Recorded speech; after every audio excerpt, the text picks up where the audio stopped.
আসসালামু আলাইকুম viewers, skill আইটির Bangla video টিউটোরিয়ালে সবাইকে জানাই স্বাগতম। আজকে আমরা বেসিকের দ্বিতীয় পর্ব আলোচনা করব। প্রথম পর্বে আমরা অনেকগুলো বিষয় আলোচনা করেছিলাম। আজ আমাদের দ্বিতীয় পর্ব। আমরা চলে যাচ্ছি মাইক্রোসফট অফিস ওয়ার্ডে। মাইক্রোসফট অফিস ওয়ার্ডে গিয়ে আমরা মাইক্রোসফট অফিস ওয়ার্ড খুঁজে বের করব এবং সেখান থেকে আমাদের ওয়ার্ডের যে বিষয়গুলো বিস্তারিত বাকি রয়ে গেছে সেগুলো আমরা আলোচনা করার চেষ্টা করব। তো আমি মাইক্রোসফট অফিসে চলে আসলাম। মাইক্রোসফট অফিস থেকে মাইক্রোসফট অফিস ওয়ার্ড 2007, তো মাইক্রোসফট অফিস ওয়ার্ড 2007 ওপেন করা হচ্ছে। তো মাইক্রোসফট অফিস 2007 এর অফিস ওপেন হওয়ার পর আমরা এই ইন্টারফেসে আসি। গতদিন আমরা এই বিষয়গুলো দেখানোর চেষ্টা করেছি। আমি বলছিলাম টাইপিং করার জন্য আপনাদের টাইপিং এর যে নিয়ম বলছিলাম, যেটি করবেন, যে সেন্টেন্সটি বেশি বেশি টাইপ করবেন সেটা হলো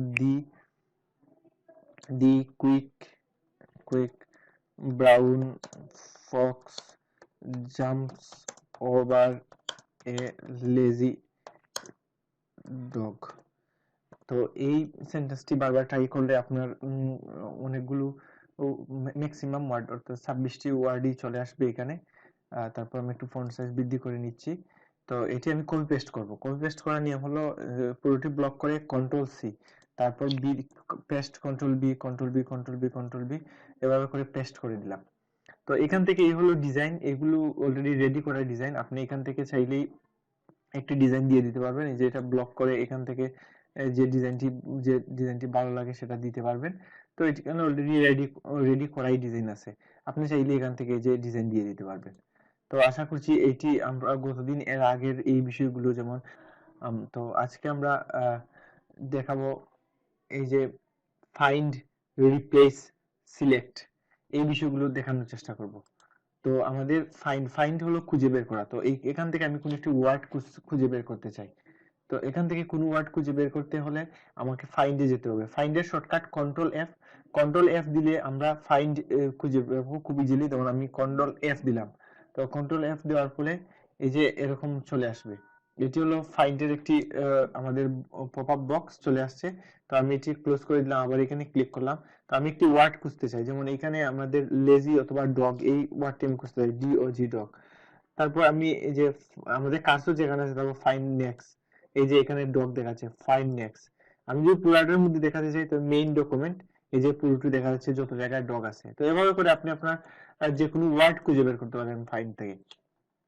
তারপরে যেটা, এটা হলো রিপ্লেস হলো কোনো ওয়ার্ড আপনি যদি কেটে দিতে চান। যেমন এখানে আমি ডগ এর পরিবর্তে আমি ডগ না দিয়ে এটা আমি টাইগার করতে চাই। তো এখানে আমি যে ওয়ার্ডটি লিখবো, যেমন এখানে ডগ অলরেডি লিখাই আছে, আমি এখানে টাইগার অথবা লেজি ওয়ার্ডটা বাদ দিয়ে আমি এটাকে ক্লেভার বানাতে চাই।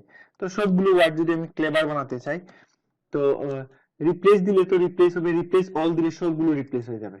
এই যে যতগুলো ওয়ার্ড আছে সবগুলো clever word, lazy word clever হয়ে গেছে। তো এভাবে করে আপনি আপনার রিপ্লেস করতে হবে। সিলেক্ট হলো গিয়ে সিলেক্ট অল দিলে পুরোটা সিলেক্ট হয়ে যাবে। এটি আবার শর্টকাটে কন্ট্রোল এ দিয়ে করতে পারবেন। তো এই হলো হোম মেনুর পুরো কাজ আমি দেখিয়ে দিলাম। তারপর আমি চলে যাচ্ছি ইনসার্ট মেনু। ইনসার্ট মেনুর প্রথমে যেটা আছে সেটা হলো কভার। এই কভারটি হলো আপনি আপনার পেজ যে কোনো ধরনের ডকুমেন্ট রেডি করলে তার কভার হিসেবে দিতে পারেন। তো এটা আমাদের অনেকেরই হয়তো যারা বই লিখি বা শীট বানাই তাদের অনেক কাজে লাগতে পারে। তো এটা হলো এই যে কভার, আমি যে কোনো একটি কভার সিলেক্ট করলাম, যেমন এই কভারটি সিলেক্ট করলাম করে এখানে যে পিক দ্য ডেট, আপনি এখানে ডেট বসায় দিবেন, আপনি যে ডেটে এটি পাবলিশ করতে চান। তারপর টাইপ দ্য কোম্পানি নেম, যেমন আপনি কোম্পানি নেম দিতে পারেন, আমি স্কিল আইটি দিচ্ছি কোম্পানি নেম। তো এই ডকুমেন্টের নাম কম্পিউটার অ্যাপ্লিকেশন, আমি এই ডকুমেন্টের নাম কম্পিউটার অ্যাপ্লিকেশন দিয়ে দিচ্ছি। এভাবে করে কম্পিউটার অ্যাপ্লিকেশন দিয়ে দিব।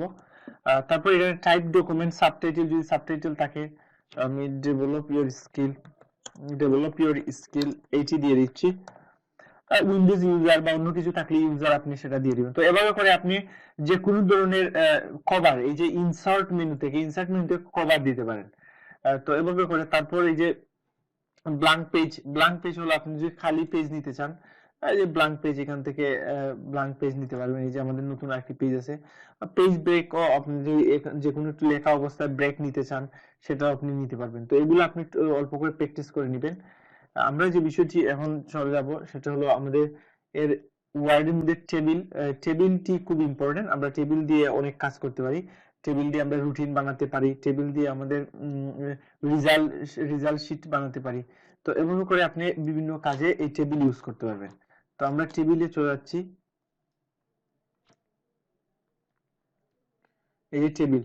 তো টেবিলের এই যে প্রথমে আপনি র এবং কলাম, এই যে এগুলো হলো র, একটি র, এই পুরোটা একটি র এবং এই একটি কলাম, দুইটি কলাম। তো আমি একটি রোতে তিনটি কলাম, এখন দুইটি রোতে তিনটি কলাম, বা আমি এই মুহূর্তে হলো চারটি কলাম, চারটি রো, পাঁচটি কলাম, চারটি রো, এইটি নিয়ে আমি একটি টেবিল তৈরি করলাম, এই যে টেবিল।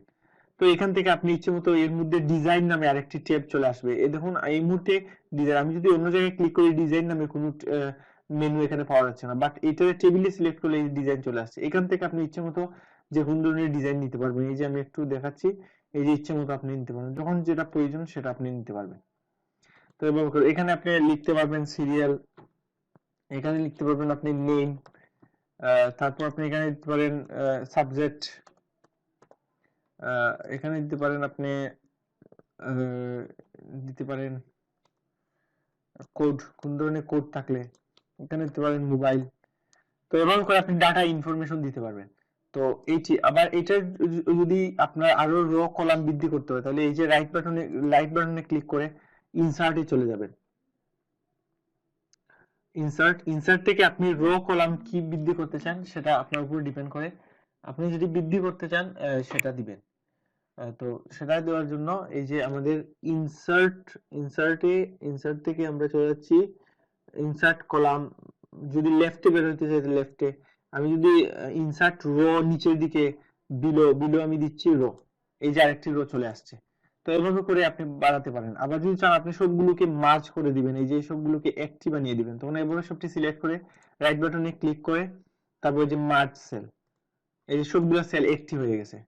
তো এভাবে করে মার্জ সেল করতে পারবেন আপনি, দুইটি এভাবে করতে পারবেন মার্জ সেল। তো এভাবে করে আপনি টেবিল বানাতে পারবেন। টেবিল নিয়ে এভাবে টেবিল, তারপর যদি আপনার মনে হয় যে না আমার এই যে এই মুহূর্তে যে টেবিলটি আছে সেই টেবিলটি এই এতগুলো র কলাম দিয়ে হবে না, আমার আরো ফিক্স র কলাম লাগে, তাহলে ইনসার্টে গিয়ে এইখানে লিখে দিবেন কয়টি র কয়টি কলাম আপনার প্রয়োজন, তারপর আপনি টেবিল বানাতে পারবেন। এভাবে করে আপনি টেবিল নিয়ে কাজ করতে পারবেন। আর তারপর হলো পিকচার। পিকচার যদি আপনি অ্যাড করতে চান তাহলে এই যে পিকচারে ক্লিক করবেন, পিকচারে ক্লিক করে আমরা চলে যাব কম্পিউটারের যে জায়গায় আমাদের ছবি আছে সেই ছবিটা নিয়ে আসবো, যে এই যে পিকচারটা আমি নিয়ে আসতেছি ইনসার্ট। তো এবারে তারপর এই যে পিকচার নিয়ে আসার পর এই যে ফরম্যাট নামে আরেকটি মেনু তৈরি হয়ে গেছে, এখান থেকে আপনি ছবির ডিজাইন করতে পারবেন। এই যে ডিজাইন, এখানে আরো অনেকগুলো বিষয় আছে, ব্রাইটনেস, কন্ট্রাস্ট, রিকালার, এগুলো প্রত্যেকটি আপনি অ্যাপ্লাই করে দেখবেন। আমাদের টিউটোরিয়াল অনেক লম্বা হবে, বাট এগুলো ইজি বিষয়, আপনি এইগুলো আছে। ছবিকে যদি আপনি র্যাপিং করতে চান, এই যে র্যাপিং, আমি যদি ইনফন্ট টেক্সট করি তাহলে ইনফন্ট টেক্সট করলে টেক্সটের উপরে নিয়ে যাওয়া যাবে। এই যে আমি এখানে ড্র্যাগ করলে এটার উপরে চলে যাবে। এখন যদি আমি বিহাইন্ড টেক্সট করি, বিহাইন্ড টেক্সট করলে এই যে বিহাইন্ড টেক্সট করলে আমাদের টেবিলটাও দেখা যাবে, এটাও দেখা যাবে। এভাবে করে আরো বিভিন্ন ধরনের র্যাপিং আছে, স্কোয়ার র্যাপিং, টাইট র্যাপিং, প্রত্যেকটা র্যাপিং গুলো আপনারা অ্যাপ্লাই করে দেখবেন। তো আমি আবারও ইনফন্ট টেক্সট দিয়ে দিচ্ছি, এভাবে করে আপনি সবগুলো কাজ করবেন। এটা হলো ইনসার্টেড পিকচার। পিকচারের পর আমাদের এটা হলো ক্লিপ আর্ট। ক্লিপ আর্টটা এই যে আমাদের কম্পিউটারে অলরেডি ক্লিক করলে এই যে পাশে একটি কি চলে আসবে, ক্লিপ আর্টের একটি বক্স চলে আসবে। এখানে আপনি যে কোনো কিছু লিখে সার্চ করবেন, কোনো কিছু না লিখে গতে দিলে অনেকগুলো ছবি চলে আসবে। এটাও আমাদের পিকচারের মতোই, বাট এটা হলো কম্পিউটারে দেওয়া ছবিগুলো। এই যে আমি ছবিটি নিচ্ছি, নিয়ে তারপর আমি ইচ্ছে মতো এটা বিহাইন্ড টেক্সট, ইনফন্ট টেক্সট, এই যে ইনফন্ট টেক্সট, বিহাইন্ড টেক্সট, কম্পিউটার আমাদের আগে যে ছবিটি ইউজ করেছি সেই ছবির মতো ইনফন্ট টেক্সট। তো এই যে ইনফন্ট টেক্সট, তারপর এটা মুভ করে যে কোনো জায়গায় বসিয়ে দেওয়া যাবে। এই বাকি সব কাজই করা যাবে, এখান থেকে রোটেট করা যাবে, ক্রপ করা যাবে, ছবির ডিজাইন করা যাবে। এই যে এখানে ক্লিক করলে আরো ছবি আসবে। তারপর পিকচারের শেপ দেওয়া যাবে, এখান থেকে এই যে এটা আমি স্মাইল শেপে নিয়ে যেতে পারি। তারপর পিকচার বর্ডার দিতে পারবো, এখান থেকে এই যে বর্ডার দেওয়া যাবে, এটার বর্ডার থাকলে বর্ডার কালার, এখান থেকে ইফেক্ট দেওয়া যাবে, গ্লো ইফেক্ট, তারপর এটি 3D ইফেক্ট, এই যে 3D ইফেক্ট, এই যে 3D ইফেক্ট। এভাবে করে আপনি ইচ্ছে মতো ইনসার্ট থেকে ক্লিপ আর্ট নিয়ে কাজ করতে পারবেন। তারপরে আমাদের এটা হলো শেপ হলো ড্রয়িং করার জন্য আমাদের শেপ অনেকগুলো কাজে লাগে। আমরা যদি আরেকটি ব্ল্যাঙ্ক পেজ নেই, ব্ল্যাঙ্ক পেজ নিয়ে আমি এখান থেকে আমি একটা শেপ নিব, শেপ নিয়ে কাজ করবো। এই যে শেপ, এই শেপ থেকে ইচ্ছে মতো শেপ নিলাম, যেমন এই শেপটা নিলাম, নিয়ে আমি যেখানে ড্র্যাগ করলাম, ড্র্যাগ করার পর এই যে আবারও ফর্মে চলে আসছে, এখান থেকে আপনি ইচ্ছে মতো কালার দিতে পারবেন। এই যে এই কালারগুলা এখান থেকে শেপ ফিল কালার দিতে পারবেন। যেমন আমি একটি ফ্ল্যাগ অঙ্কন করব, বাংলাদেশের ফ্ল্যাগ। তো এখান থেকে যে আমাদের কালার, যে কালারটি যায় সে কালারটি দিয়ে দিলাম। দেন তারপর আমি আবার চলে গেলাম ইনসার্টে, ইনসার্ট থেকে আমি আবার চলে গেলাম শেপে, শেপ থেকে এখান থেকে আমি একটি এই সার্কেল নিব, এই যে সার্কেল এখানে ড্র্যাগ করে ছেড়ে দিলাম। তারপর এখান থেকে শেপ ফিল আবার রেড দিলাম। তারপর আমি এটার পতাকার জন্য একটি লাঠি দিব, এই যে এই পাশে লাঠি দেন এখান থেকে একটি কালার দিয়ে দিলাম। তারপর আবার ইনসার্টে চলে গেলাম শেপে। তারপর এখান থেকে ইচ্ছে মতো যে কোনো ধরনের ডিজাইন নিব। যেমন আমি এখান থেকে খুঁজে নিচ্ছি এই টব আকারে কিছু পাওয়া যায় কিনা। টব আকারে কিছু পাওয়া গেলে এই যে এটা দেওয়া যাবে, এটা দিয়ে এই যে এখানে শেপ অলরেডি চলে আসছে। আমি যদি আবারও এখান থেকে নেই তাহলে আপনারা বুঝতে পারবেন খুব সহজে। এই যে এটা নিলাম, নিয়ে এই যে ড্র্যাগ করে ছেড়ে দিলাম। ওকে, দ্যাটস ফাইন। তারপর এই যে, তো এভাবে করে আপনি ড্রয়িং করতে পারবেন। তো এই ছিল আমাদের শেপ পর্যন্ত। আগামী টিউটোরিয়ালে আমি আরো অনেকগুলো বিষয় নিয়ে আলোচনা করব। তো টিউটোরিয়াল শেষের আগে আমি যে বিষয়টি বলতে চাই, আমাদের E skill IT YouTube channel যারা সাবস্ক্রাইব করেননি আজকে সাবস্ক্রাইব করে নেবেন এবং পাশে থাকা বেল আইকনে ক্লিক করেন। এভাবে খুবই প্রয়োজনীয় এবং ইম্পর্টেন্ট টিপস গুলো পেয়ে যাবেন আমাদের ইউটিউব চ্যানেলে।